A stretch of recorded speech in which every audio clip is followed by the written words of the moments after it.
کثرت سے درود پڑھنا. رسول اللہ صلی اللہ علیہ وسلم نے فرمایا جمعہ کے دن اور جمعے کی رات کو کثرت سے مجھ پر درود پڑھا کرو. بس جو آدمی مجھ پر ایک دفعہ درود بھیجے گا اللہ اس پر 10 رحمتیں نازل کرے. اللہم صلی علی محمد. رسول اللہ صلی اللہ علیہ وسلم نے فرمایا تمہارے افضل دنوں میں سے جمعے کا دن ہے. اسی دن آدم علیہ السلام پیدا کیے گئے, اسی دن ان کی روح قبض کی گئی, اسی دن سور پھونکا جائے گا اور اس دن سب لوگ بے ہوش ہوں گے. اس لیے اس دن مجھ پر کثرت سے درود بھیجا کرو کیونکہ تمہارا درود مجھ پر پیش کیا جاتا ہے. کہتے ہیں لوگوں نے پوچھا یا رسول اللہ ہمارا درود آپ پر کس طرح پیش کیا جائے گا جبکہ آپ کا جسم بوسیدہ ہو چکا ہوگا؟ تو آپ نے فرمایا بے شک اللہ عز و جل نے انبیاء کے جسموں کو زمین پر حرام کر دیا ہے, یعنی فرشتوں کے ذریعے آپ تک درود پہنچایا جاتا ہے. انبیاء کے جسموں کو مٹی نہیں کھاتی, صحیح سلامت ہوتی ہے. سورۃ الکہف پڑھنا. نبی صلی اللہ علیہ وسلم نے فرمایا جو شخص جمعہ کے دن سورۃ الکہف پڑھتا ہے تو اس کے لیے دوسرے جمعے تک نور روشن رہتا ہے. غسل کرنا. ہر بالغ پر جمعہ کے لیے جانا ضروری ہے اور ہر وہ شخص جس پر جمعہ کے لیے جانا ضروری ہے اس پر غسل ہے, یعنی اس کو لازمی غسل کرنا چاہیے, اللہ یہ کہ کوئی مجبوری ہو. تو آپ اپنا اسکیجول اس طرح بنائیں نا کہ جیسے اگر آپ ہر روز نہاتے تو کوئی مسئلہ نہیں, لیکن اگر آپ ایک دن چھوڑ کے ایک دن نہاتے تو آپ پھر اس طرح اسکیجول کریں کہ جیسے آپ منڈے کو نہائے, پھر وینسڈے کو نہائے, پھر جمعے کو نہائے, پھر آپ سیٹرڈے سنڈے اگر نہیں بھی نہاتے پھر منڈے. تو اس طرح آپ جمعے کو مس نہیں کریں گے. یہ نہیں کہ جمعرات کو نہا کے جمعہ کو چھوڑ دیا یا جمعہ چھوڑ کے ہفتے کو نہائے, ایسا نہیں کرنا چاہیے. علماء نے غسل کے حکم کے بارے میں اختلاف کیا. بعض تو کہتے ہیں یہ واجب ہے, یعنی فرض کے درجے میں ہے, اور جمہور علماء یہ کہتے ہیں کہ مستحب ہے, پسندیدہ ہے, افضل عمل ہے. حدیث میں آتا ہے جس نے جمعے کے دن وضو کیا اس نے اچھا کیا, اور جس نے غسل کیا تو یہ افضل ہے. صفائی میں مبالغہ ہوتی ہے نا, ویکلی صفائی آپ کو کرنی ہوتی ہے, یعنی جب ناخن وغیرہ کاٹتے ہیں یا پھر زائد بال وغیرہ اتارتے ہیں, یہ سب چیزیں اگر جمعے کے دن میں تو زیادہ بہتر ہے. نبی صلی اللہ علیہ وسلم نے فرمایا جو شخص جمعے کے دن اچھی طرح غسل کرے, اچھی طرح سنوار کر وضو کرے, اپنے بہترین لباس میں سے پہنے, یعنی جمعے کے دن باقی دنوں کی نسبت اچھا لباس پہنے, اللہ نے اس کی قسمت میں گھر والوں کی جو خوشبو لکھی ہو وہ لگا لے, یعنی گھر میں جو بھی خوشبو ہے, پھر جمعہ پڑھنے آئے تو اللہ کام نہ کرے, 2 آدمیوں کے درمیان جدائی نہ کرے, یعنی 2 لوگ بیٹھے ان کے بیچ میں گھس کے بیٹھے. اس جمعے اور دوسرے جمعے کے درمیان کے پورے ہفتے کے گناہ معاف کر دیے جاتے. پھر مسواک کرنا. جمعے کی سنتیں بتاتے ہوئے آپ نے فرمایا اور تم پر مسواک کرنا لازم ہے. اچھا لباس پہننا. نبی صلی اللہ علیہ وسلم نے فرمایا اگر ممکن ہو تو جمعہ کے لیے اپنے کام کاج کے کپڑوں کے علاوہ 2 کپڑے اور بنا رکھنے میں کیا حرج ہے. اسپیشل ڈریس رکھیں جو جمعے کو ہی پہن لیں. خوشبو لگانا, یعنی خوشبو لگائے, حدیث میں آتا ہے چاہے وہ عورت کی خوشبو سے, یعنی آپ کی اپنی نہیں بیوی کی خوشبو پڑی وہی لگا لو, لیکن لگاؤ. تیل لگانا. جو شخص جمعہ کے دن غسل کرے اور جس قدر ممکن ہو پاکیزگی حاصل کرے اور اپنے تیل میں سے تیل لگائے یا اپنے گھر کی خوشبو میں سے خوشبو لگائے, پھر نکلے کہ 2 آدمیوں کے درمیان تفریق نہ کرے, جتنی مقدرہ نماز پڑھ لے, اور جب امام بات کرے تو خاموش رہے.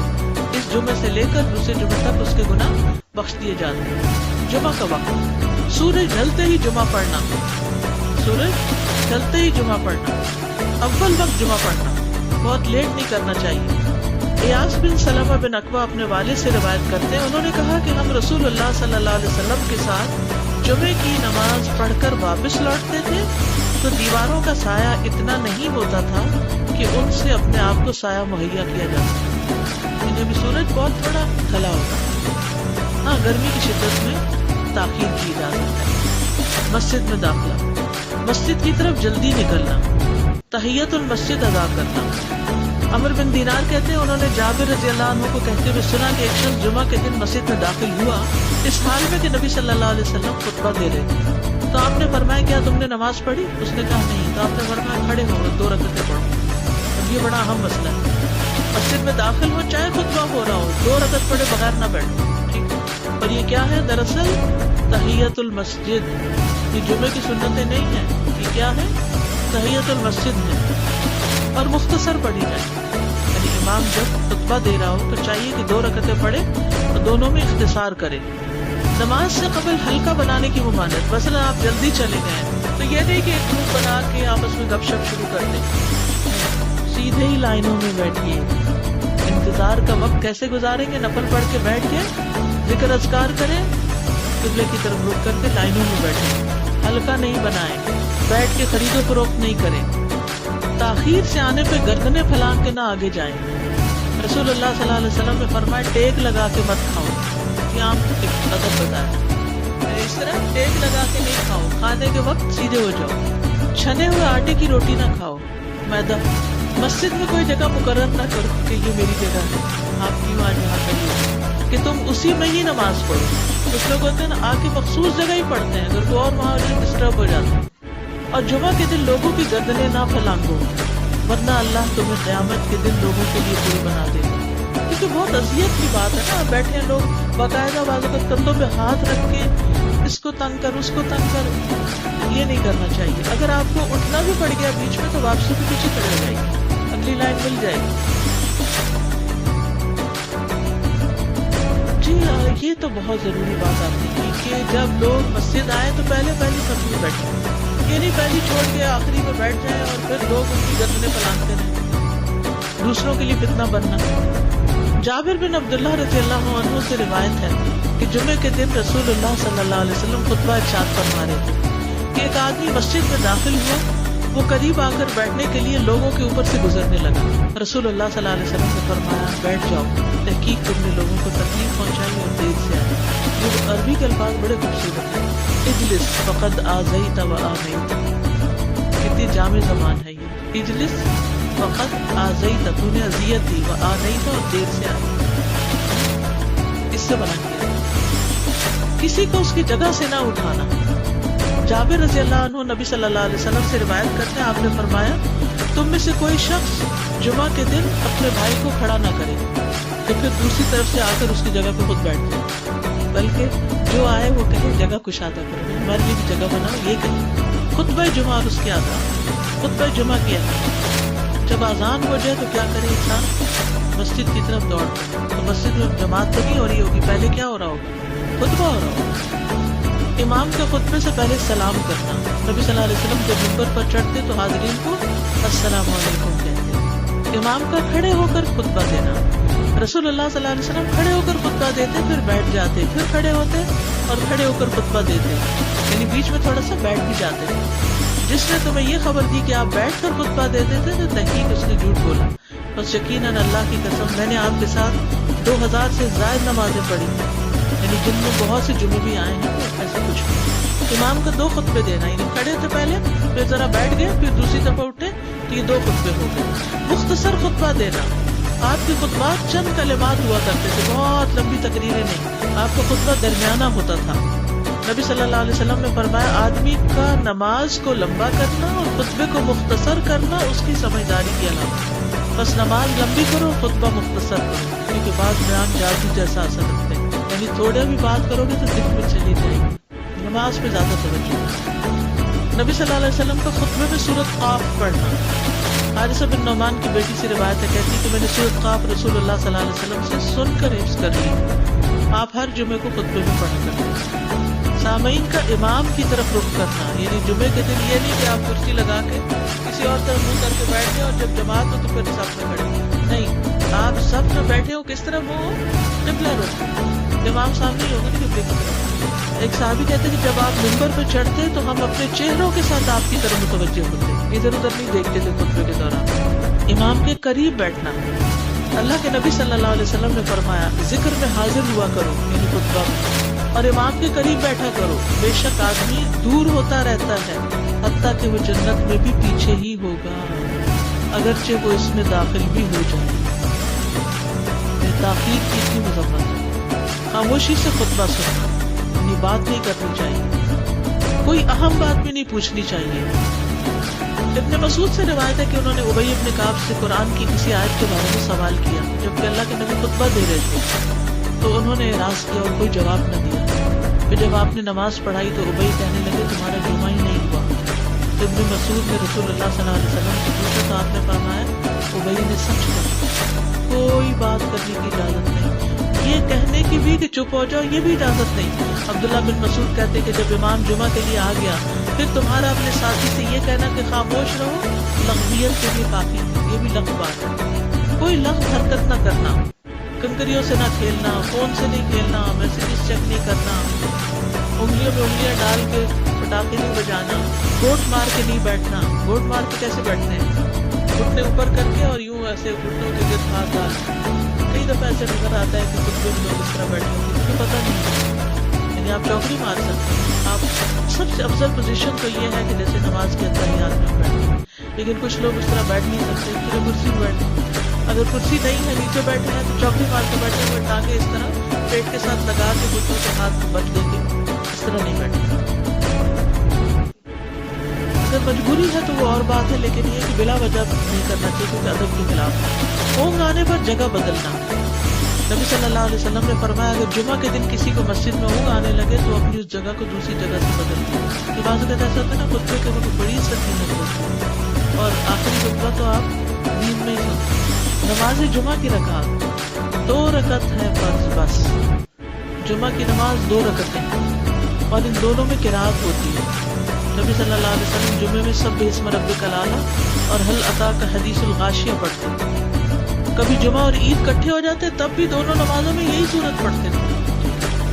اسی طرح صبح کی نماز میں جمعے کے دن الف لام میم التنزیل اور هل اتی علی الانسان کی قرات کرتے، اور نماز جمعہ میں سورۃ الجمعہ اور منافقین کی تلاوت کرتے، یعنی یہ بھی ملتا ہے۔ فرض کے بعد 2 رکعت پڑھنا، عبداللہ بن عمر سے روایت ہے انہوں نے رسول اللہ صلی اللہ علیہ وسلم کی نفل نماز کو بیان کیا اور کہا کہ آپ جمعے کے بعد کوئی نفل نماز نہیں پڑھتے تھے حتیٰ کہ واپس تشریف لے جاتے، پھر اپنے گھر میں 2 رکعت پڑھتے تھے۔ اب جو لوگ گھر نہیں جاتے تو پھر وہیں پر وہ پڑھ لیتے ہیں، ورنہ آپ صلی اللہ علیہ وسلم اپنی سنتیں وغیرہ گھر میں پڑھتے تھے۔ اور اسی طرح 4 بھی پڑھی جا سکتی، 2 بھی ہیں 4 بھی ہیں۔ آپ صلی اللہ علیہ وسلم نے فرمایا جب تم میں سے کوئی جمعہ پڑھ چکے تو اس کے بعد 4 رکعتیں پڑھیں، یہ آپ کا حکم ہے۔ تو جب آپ کا 2 چیزیں ہوتی ہیں سمجھنے کے لیے، ایک آپ کا فعل ہوتا ہے اور ایک آپ کا حکم ہوتا ہے۔ ہمارے لیے کیا ہے؟ جو آپ کا حکم ہو۔ جمعے کے بعد کوئی اور نماز پڑھنے سے پہلے گفتگو کرنا، یعنی سنت پڑھنے سے پہلے گفتگو کرنا۔ اسما بن مالک سے مرفوع روایت ہے کہ جب تم میں سے کوئی آدمی جمعہ کی نماز پڑھے تو اس کے بعد اس وقت تک کوئی نماز ادا نہ کرے جب تک کسی سے کلام نہ کرے یا اس جگہ سے نکل نہ جائے۔ پہلے منع تھا، اب کوئی نہ کوئی بات کر لینی چاہیے، نہیں سمجھ آئی؟ یعنی جمعہ پڑھ لیا آپ نے اور پھر کسی سے آپ سلام دعا کر لیں، اس کے بعد سنت پڑھیں یا نفل ہوگی، اور گھر جانا تو گھر جا کے پڑھیں، اور اگر گھر نہیں جانا، کام پہ جانا تو ادھر ہی پڑھ کے چلیں۔ کتنا پیارا ہے ہمارا دین کہ اتنا لمبا بھی چپ کا روزہ نہیں رکھوایا۔ بالکل عاصم سے روایت ہے، وہ ابو قلابہ سے نقل کرتے ہیں، میں نے ان کے ساتھ جمعہ کی نماز پڑھی، جب میں نے اپنی نماز پوری کر لی انہوں نے میرے ہاتھ کو پکڑا اور میری جگہ پر کھڑے ہوئے اور مجھے اپنی جگہ پہ کھڑا کیا۔ وہ جو ہم چینج کرتے ہیں نا، وہ اس کی بات ہو رہی ہے، یعنی جمعے کے بعد کوئی اور نماز پڑھنے سے پہلے بات بھی کر لینا، جگہ بھی تبدیل کرنا۔ لیکن اگر کچھ لوگ پہلے سے ہی آپ کے سنت سے شروع کرتے اور کوئی چینج کرنے والا نہیں تو پھر پڑھ لیجیے، یعنی یہ مستحب اعمال ہے، ان میں ایسا نہیں کہ کوئی گناہ لازم ہو جائے گا، لیکن افضل یہ افضل سے اجر زیادہ ہو جاتا ہے۔ جمعہ کے دیگر احکام، 1 رکعت پانے پر بھی جمعہ ادا ہو جاتا ہے، یعنی اگر کسی کو رش مل گیا، پارکنگ نہیں ملی اور 1 رکعت میں بھی پہنچ گیا تو جمعہ ہو گیا۔ امام سے دعا کا کہنا، انس کہتے ہیں کہ 1 سال نبی صلی اللہ علیہ وسلم کے عہد میں لوگ قحط میں مبتلا ہوئے۔ جمعہ کے دن میں نبی صلی اللہ علیہ وسلم کے خطبہ پڑھنے کے دوران میں ایک اعرابی کھڑا ہو گیا، کہا یا رسول اللہ مال تباہ ہو گئے، بچے بھوکے مرنے لگے، اس لیے آپ اللہ سے ہمارے حق میں دعا کیجیے۔ آپ نے اپنے دونوں ہاتھ اٹھائے، اس وقت آسمان پر بادل کا ایک ٹکڑا بھی نہیں تھا، قسم اس ذات کی جس کے ہاتھ میں میری جان۔ آپ نے ہاتھ اٹھائے بھی نہیں تھے کہ پہاڑوں کی طرح بادل کے بڑے بڑے ٹکڑے امڑ آئے۔ یہ معجزہ آپ کی دعا قبول ہوگی۔ پھر آپ ممبر سے ابھی اترے نہیں تھے کہ میں نے آپ کی داڑھی پر بارش کے قطروں کو ٹپکتے ہوئے دیکھا۔ اس دن خوب بارش ہوئی، پھر دوسرے دن، تیسرے، چوتھے، حتیٰ کہ دوسرے جمعے تک سلسلہ جاری۔ دوسرے جمعے وہی اعرابی یا کوئی اور کھڑا ہو گیا اور کہا یا رسول اللہ چھتیں گر گئی، مال ڈوب گیا، اس لیے آپ ہمارے لیے اللہ سے دعا کیجیے۔ چنانچہ آپ نے اپنے دونوں ہاتھ اٹھائے اور فرمایا اے میرے اللہ ہمارے ارد گرد برسا، ہم پر نہ برسا، اور بدلی کی جس طرف اشارہ کرتے وہ بدلی ہٹتی جاتی، اور مدینہ ایک حوض کی طرح ہو گیا۔ وادی کنات 1 مہینے تک بہتا رہا۔ جو شخص بھی کسی علاقے سے آتا تو اس پر بارش کا حال بیان کرتے، جیسے ہوتا ہے تو فلڈ آ جائے کچھ ہریکن، تو پھر ہر کوئی موضوع گفتگو ہو جاتا ہے۔ جمعہ کے بعد قیلولہ کرنا. انس کہتے ہیں کہ ہم لوگ جمعہ کے دن سویرے نکلتے اور جمعہ کی نماز کے بعد قیلولہ کرتے تھے. جمعہ کے بعد کھانا کھانا. سہل کہتے ہیں کہ ہم نہ تو قیلولہ کرتے نہ دوپہر کا کھانا کھاتے بلکہ جمعے کے بعد. لنچ کب ہے؟ جمعے کے بعد. جمعے کو قیام و سیام کے لیے خاص کرنے کی ممانعت ہے. اس دن کی رات کو شب جمعہ منانا کہ اس رات پوری عبادت کریں گے، یہ سنت سے ثابت نہیں. اور دن کو روزے کے لیے خاص کرنا یہ بھی سنت سے ثابت نہیں، الا کہ کوئی معمول کا روزہ رکھتا ہے، ایام 20 کا روزہ ہے تو وہ اور بات ہے.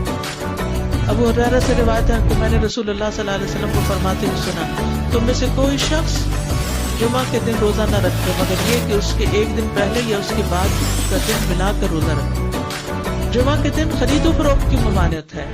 جمعہ کے دن جب نماز کے لیے پکارا جائے تو اس وقت اللہ نے خرید و فروخت سے منع کیا ہے. وذروا البیع، اس دن کاروبار حرام ہے. اور یہ جمعے کی دوسری اذان کے ساتھ تعلق رکھتا ہے، یعنی صبح کام کر سکتے ہیں لیکن اذان ہوتے ہی چھوڑ دیں، اور جب پھر جمعہ سے فارغ ہو جائے تو دوبارہ دکان پہ جا کے بیٹھیں. جابر بن عبداللہ کہتے ہیں کہ نبی صلی اللہ علیہ وسلم جمعہ کے دن خطبہ ارشاد فرما رہے تھے کہ مدینہ میں ایک تجارتی قافلہ آیا. رسول اللہ صلی اللہ علیہ وسلم کے صحابہ اس کی طرف لپک پڑے اور آپ کے پاس مسجد میں صرف 12 آدمی بچے. تو رسول اللہ صلی اللہ علیہ وسلم نے یہ صورت دیکھ کر فرمایا، اس ذات کی قسم جس کے ہاتھ میں میری جان ہے، اگر تم سارے کے سارے چلے جاتے ہو کوئی بھی باقی نہ بچتا تو اس وادی میں آگ بہہ پڑتی. اتنا بڑا جرم. پھر یہ آیت نازل ہوئی، وَإِذَا رَأَوْا تِجَارَةً أَوْ لَهْوًا انفضوا إِلَيْهَا وَتَرَكُوكَ قَائِمًا. جب وہ کوئی سودا بکتا دیکھیں یا کوئی تماشا نظر آ جائے تو اس کی طرف دوڑ جاتے ہیں اور آپ کو کھڑا ہی چھوڑ دیتے ہیں. راوی کہتے ہیں جو 12 آدمی رسول اللہ صلی اللہ علیہ وسلم کے ساتھ رہے ان میں ابو بکر اور عمر رضی اللہ عنہ بھی شامل تھے. جمعے کے دن قبولیت کی گھڑی ہوتی ہے، اس وقت اللہ سے بھلائی مانگنی چاہیے. رسول اللہ صلی اللہ علیہ وسلم نے فرمایا، جمعے کے دن میں ایک گھڑی ایسی ہے کہ کوئی مسلمان اللہ سے کسی خیر کا سوال کرتے ہوئے اس کی موافقت نہیں کرتا مگر اللہ اسے وہی خیر عطا کر دیتا ہے. فرمایا یہ ایک چھوٹی سی گھڑی تھوڑی دیر کے لیے ہوتی ہے اور یہ ہر جمعے کو ہوتی ہے. ٹھیک ہے. اور خصوصاً نماز میں بھی اگر کوئی دعا کر رہا ہوتا ہے نا انسان تو وہ بھی قبول ہو جاتی ہے. نماز میں دعا کہاں ہوتی ہے؟ شروع میں ہوتی ہے، رکوع میں ہوتی ہے، سجدے میں ہوتی ہے، تشہد میں ہوتی ہیں. تو اگر جمعہ پڑھ رہے ہیں اور بیچ میں دعائیں آ گئی ہیں تو ہو سکتا ہے وہی گھڑی آ گئی ہے اور آپ کی دعا قبول ہو جائے. اور یہ تورات میں بھی اس کا ذکر ہے. ابو ہریرہ رضی اللہ عنہ کہتے ہیں کہ رسول اللہ صلی اللہ علیہ وسلم نے فرمایا، بہترین دن جس میں سورج طلوع ہوتا ہے جمعہ کا دن ہے. اس دن میں ایک گھڑی ایسی ہے کہ نماز کی حالت میں اگر کوئی مسلمان بندہ اللہ عز و جل سے کچھ طلب کرے تو وہ اس کو ضرور دیتا ہے. کعب نے کہا ایسا سال میں ایک مرتبہ ہوتا ہے؟ تو میں نے کہا نہیں بلکہ ہر جمعہ کو ہوتا ہے. کہتے ہیں پھر کعب نے تورات پڑھی تو کہا نبی صلی اللہ علیہ وسلم نے سچ فرمایا. ابو ہریرہ رضی اللہ عنہ کہتے ہیں کہ میں بعد میں عبداللہ بن سلام سے ملا اور ان سے اپنی اور کعب کی مجلس کا بتایا تو عبداللہ بن سلام رضی اللہ عنہ نے کہا میں جانتا ہوں وہ گھڑی کب آتی ہے. ابو ہریرہ نے کہا مجھے بھی بتائیے. انہوں نے کہا وہ جمعہ کے دن میں آخری گھڑی ہے. میں نے کہا یہ جمعے کے دن کی آخری گھڑی کیسے ہو سکتی ہے؟ حالانکہ رسول اللہ صلی اللہ علیہ وسلم نے فرمایا جو مسلمان بندہ اس کو نماز پڑھتے ہوئے پائے اس وقت میں کوئی نماز نہیں پڑھی جاتی. تو عبداللہ بن سلام نے کہا کہ رسول اللہ صلی اللہ علیہ وسلم نے یہ نہیں فرمایا جو شخص نماز کے انتظار میں بیٹھا رہے وہ گویا نماز ہی کی حالت حتیٰ کہ نماز پڑھ لے. کہتے ہیں میں نے کہا ہاں. تو انہوں نے کہا بس یہی ہے. یعنی اس وقت کیا کرنا چاہیے؟ آخری گھڑی میں وضو وغیرہ کر کے مغرب کی نماز کے انتظار میں بیٹھ کے دعائیں کریں، اذان ہو تو نماز پڑھ لیں. عصر کے بعد سے مغرب تک کا وقت ہے. انس بن مالک سے روایت ہے کہ نبی صلی اللہ علیہ وسلم نے فرمایا جمعہ کے دن اس گھڑی کو جس میں دعا کی قبولیت کی امید کی جاتی ہے عصر سے لے کر سورج ڈوبنے تک کے درمیان تلاش کرو اور دن کی آخری گھڑی ہے. اللہ سبحانہ وتعالیٰ ہمیں اس دن کی برکت سے فائدہ اٹھانے کی توفیق عطا فرمائے. جی کوئی سنتیں نہیں جمعہ سے پہلے، کوئی سنتیں نہیں، 4 سنتیں نہیں ہیں، صرف 2 رکعتیں تحیت المسجد ہے. بعد میں 2 یا 4 پڑھی جا سکتی.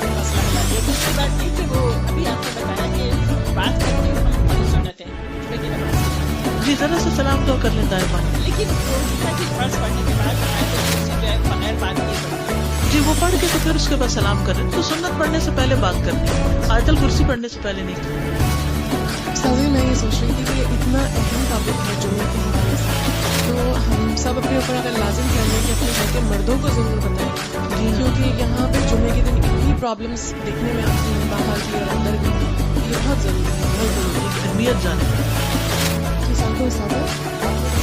اگر آخری رکعت بھی مل جائے جمعہ تو جمعہ ہو جاتا ادا ہو ہے. جاتا so it's not like the خطبہ از لازم. نہیں، ویسے تو وہ شروع میں جانے کا جو اجر و ثواب ہے، لیکن خطبہ اگر نہیں ملا کسی وجہ سے تو اس شخص کا جمعہ قضا نہیں ہوتا. کیونکہ وہاں مسجد میں لوگ یہ کہتے ہیں آپ خطبہ میں لیٹ آئے ہو، اب آپ کو دوسرا خطبہ کرنا نہیں نہیں بیکاز دیٹ یو کین. اور سیکنڈ ایک بات آپ نے کہی کہ 2 رکعتیں ہیں جمعہ کی فرض جو مسجد میں، بٹ اگر عورت گھر پر ہے تو پھر 4 ہی ہوئے گی ظہر. اوکے سر جی 2 کوشچن ہیں. ایک یہ کہ جب خطبہ ختم ہوتا ہے اور جب نماز کے لیے کھڑے ہوتے ہیں تو وہ اس وقت بھی خاموشی ہونی چاہیے، جیسے کہ لوگ کہتے ہیں صف جوڑ لیں یا آگے آ جائیں، تو اس وقت بھی بات کی خاموشی جیسے اگر بعض لوگ آپ خاموش رہتے ہیں لیکن لوگ آپ کے آتے ہیں تو اشارے سے سلام کرتے ہیں یا پھر ہاتھ ملانا چاہتے ہیں، نظریں جھکا لیں، ویسے ہاتھ بھی نہیں ملانا چاہیے. ہاتھ ملا لیں لیکن نظریں جھکا لیں تاکہ بات نہ سیکھا آپ کو پتا ان کو نہیں پتا، تو پھر بد اخلاقی بھی لگتی ہے کہ بول رہے ہیں آپ لیکن اپنے عمل سے بتا دیں کہ بولنا نہیں. السلام علیکم رحمۃ اللہ وبرکاتہ.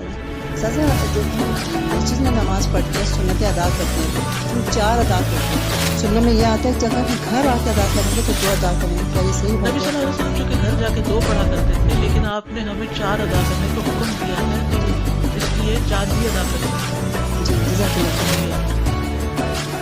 بتانے کی ضرورت پڑ جائے تو سب سے پہلی بات تو یہ کہ صاحب معاملہ خود استخارہ کریں. جی ہاں. دوسری بات یہ کہ مکروہ اوقات کے علاوہ 2 رکعت نفل کبھی نہیں پڑھ سکتے. دوسری بات یہ سورہ فاتحہ قرآن کی کوئی بھی سورت ٹھیک ہے پھر 1 سے زیادہ مرتبہ بھی کر سکتے ہیں. ٹھیک ہے پھر یہ کہ خواب یا کسی اشارے کا انتظار کوئی حقیقت نہیں. ٹھیک ہے آسانیاں اور رکاوٹیں دونوں کا مطلب یہ ہے کہ اسی میں خیر ہے اور ہر حال میں راضی ہے کیونکہ وہی جانتا ہے کہ کب کیا اور یعنی کام سے نہ رکے، جس کام کے لیے استخارہ کی وہ کام کر لے، اس کے بعد خیر ہی خیر، استخارہ خیر ہی خیر. گھر میں نماز پڑھو تو پہلے 4 سنت پڑھو اور پھر 4 فرض پڑھیں. تو 2 سنت کی کوئی نہیں. جی سبحانک اللہم وبحمدک اشہد ان لا الہ الا انت استغفرک واتوب الیک. السلام علیکم ورحمۃ اللہ وبرکاتہ.